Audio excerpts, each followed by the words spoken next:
No song and no singing, and no power of the massed will of her brothers and sisters. They were gone, and she was the last, limping through snow on a leg scored by the teeth of a stada that had charged past her to join the pack pulling the war leader apart. Streifbjorn had died there, eaten alive, borne down under a black wave of Stadown, and Muire had lived because she ran. Now she returned. She'd lost her helm somewhere, and her crystal sword, Nathar, was dark as a splinter of glacier in her hand. Ash-colored plaits hung down her back like a pair of rope ladders, snow snagging on stray hairs.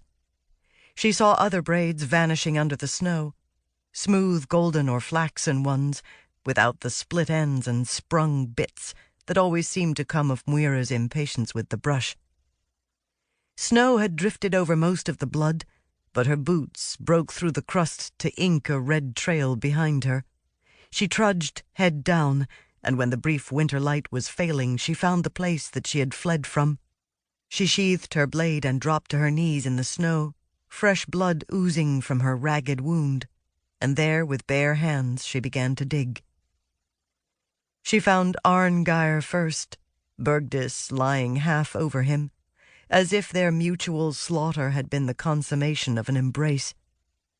Menglad Brightwing was cold and quiet beside them, her hand cast over her mouth, palm outward, as if expressing surprise.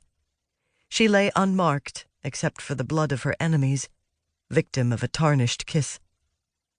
And then Muire uncovered Streifbjorn. She hunkered, knees drawn up before her, and bit her fingers and stared, and tried to find the courage to lie down in the snow beside him. He had died bravely, but he hadn't died well. The Stadown had had their way with him, so she would not have known him from his face. But his stature and his silver-white plait told her whose body this was, as did the blade called Alviter lying unbroken by the remains of his hand. Behind the storm night was falling. The long, sweet howl of a stada lifted the hair on her neck, as perfect and mournful as the call of the wolf the monster had once been. Muire pulled her cloak tight to her shoulders and rubbed at icy tears. She could not stay here. She did not have the strength to bury them. They were frozen in the snow, and there were too many. She dared not even sing them to sleep. A raised voice would lead the hunting Stadown to her. It would be a fitting way to die, but she looked on what remained of Streifbjorn and she feared it.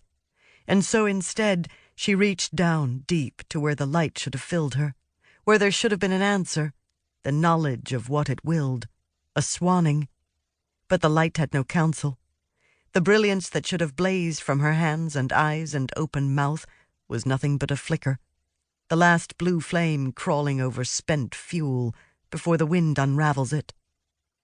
It was only the ghost of strength dying in Muire's breast. The light did not answer. Casimir could not find Herfjordr. There were so many under the snow, and the stench of blood and the dead musk of Sedada was everywhere. He nosed aside the vile wolf corpses, and swept snow from bodies with his horned head, because the antlered one hung dripping blood from chill nostrils. The wind gusted this way and that, twisting his feathers. The night came on, and he, who had never known the cold, felt it leaching into his bones, pooling in his muscles, puddling in the bottoms of his lungs. It was heavy, that cold. Heavy, and it clawed at him with sharper talons than the Sedadown. Worlds had ended before. He had heard of the fall of Midgard, beyond a sea of space and time whence the very oldest of creatures had journeyed.